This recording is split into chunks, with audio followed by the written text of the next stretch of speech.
నేను doctor Vamshidhar Reddy, orthopaedic surgeon.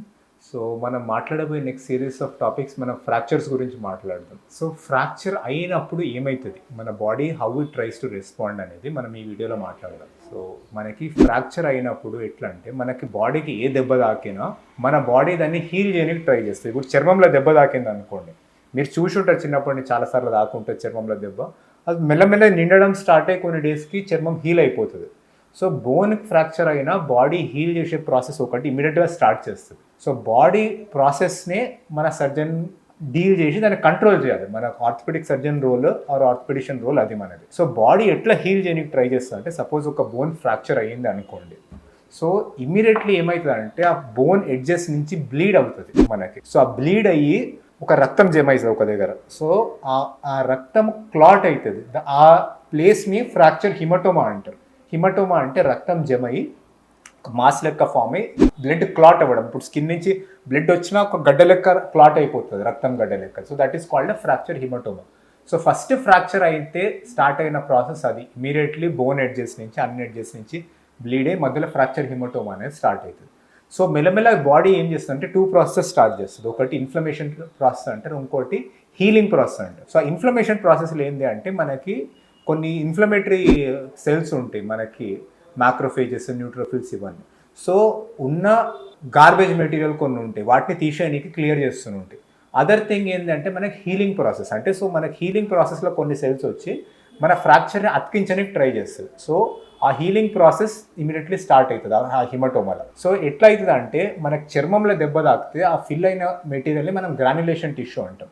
ఆ granulation tissue లెక్కనే బోన్లో వచ్చిన దాన్ని క్యాలస్ అంటాం మనం. ఆ క్యాలస్లో ఒక ప్రాసెస్ నడుస్తుండదు, అంటే ఫ్రాక్చర్ అయింది ఇమ్మీడియట్లీ అతికిపోదు. ఆ అతికే ప్రాసెస్ అనేది ఒకటి ఫ్రాక్చర్ హీలింగ్ ప్రాసెస్ ఉంటుంది. సో ఫస్ట్ స్టేజ్ హిమటోమా ఉంటుంది. తర్వాత ఏమైంది అంటే సాఫ్ట్ క్యాలస్ ఫామ్ అవుతుంది, ఆ హీలింగ్ టిష్యూ వస్తుంది. సో ఆ హీలింగ్ టిష్యూలు ఏమవుతాయి అంటే ఫైబ్రోబ్లాస్ట్ అనేవి వస్తాయి. అవి ఫైబ్రస్ టిష్యూ అంటే మన స్కార్ టిష్యూ లాంటివి డిపాజిట్ చేస్తాయి. సెకండ్ థింగ్ ఏంటంటే, మనం బోన్ డిపాజిట్ చేసే సెల్స్ వస్తాయి కొన్ని. సో మెల్లమెల్లకి క్యాలస్ అనే దాంట్లో కాల్షియం డిపాజిట్స్ రావడం స్టార్ట్ అయింది. ఎందుకంటే బోన్లో కాల్షియం ఉంటుంది, బోన్ గట్టిగా ఉంటుంది. సో ఆ మెత్తబడిన క్యాలస్ ఏదైతే మెత్తగా అతికిందో దాన్ని మెల్లమెల్లగా బోన్ డిపాజిట్ కావడం స్టార్ట్ అయ్యి ఆ క్యాలస్ హార్డెన్ అవ్వడం స్టార్ట్ అవుతుంది. సో ఈ ప్రాసెస్ని అంటే ఫ్రాక్చర్ అయినప్పటి నుంచి క్యాలస్ విత్ కాల్షియం డిపాజిషన్ వరకు మనకి హీలింగ్ అంటాం దాన్ని, ఫ్రాక్చర్ హీలింగ్. సో ఈ క్యాలస్ డిపాజిషన్లో కూడా మనకి ఏమవుతుంది అంటే, మనకి ఒక ఎంబ్రియానిక్ బోన్ లాంటిది ఉంటుంది, దాన్ని ఓవెన్ బోన్ అంటాం.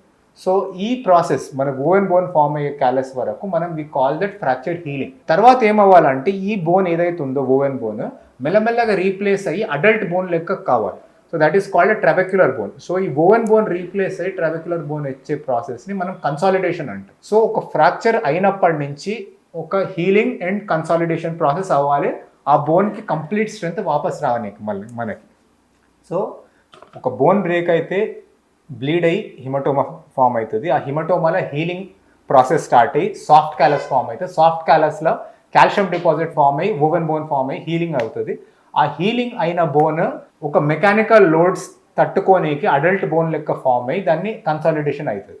సో అంత ప్రాసెస్ అనేది కొన్ని వీక్స్ ఆర్ కొన్ని మంత్స్ పడుతుంది మనకి. ఆ కన్సాలిడేషన్ అయిన తర్వాత కూడా మనకి బోన్ రీమోడల్ అవ్వాలి, అంటే మనకి ఇంతకు ముందున్న నార్మల్ బోన్ ఏదైతే షేప్లో ఉందో ఆ షేప్లోకి రావాలి. సో ఆ remodelling process my take 1 or 2 years sometimes completely నార్మల్గా కనిపించడానికి. సో ఈ ప్రాసెస్కి ఎంత టైం పడుతుంది హీలింగ్ అనేది, జనరల్లీ ఒక క్యాలస్ ఫామ్ అయ్యి సఫిషియంట్ లోడ్ తీసుకోనికి ఒక అప్పర్ లింబ్ అంటే మనకి చేతులలో స్మాల్ బోన్స్లో యూజువల్లీ 3 weeks టైం అంటారు. అదే లోవర్ లింబ్లో మనకి 6 weeks టైం అంటారు మనకి ఆ క్యాలస్ ఫామ్ కానీ.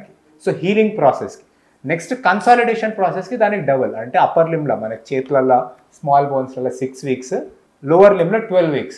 సో ఇది మనకి నార్మల్గా ఫ్రాక్చర్ హీల్ కానీ టైం. సో ఈ టైం అనేది మనకు ఒక ఫిక్స్డ్ కాదండి. ఇది మనకి ఏదంటే ఏదైనా హీలింగ్ ఆర్ కన్సాలిడేషన్ మనకి ఎక్స్రేస్తో కన్ఫర్మ్ అవ్వాలి. హీలింగ్ అనేది ఏదైతే ఉంటుందో మనకి ఎక్స్రేస్ ద్వారా మానిటర్ చేస్తుండాలి మనకి రిపీటెడ్గా.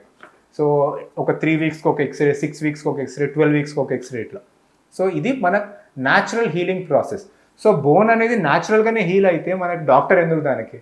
ఇప్పుడు మనకి ఏ బోన్ అయినా ఇరిగింది హీల్ అయిపోతుంది అనుకోండి, ఇదే న్యాచురల్ ప్రాసెస్ ద్వారా వైల్డ్ లైఫ్లో అవుతుంది. ఇంకా మనకి వైల్డ్ యానిమల్స్కి కానీ రోడ్ మీద యానిమల్స్కి డాగ్స్కి కానీ బోన్ ఇరిగితే ఆటోమేటిక్గా హీల్ అవుతుంది.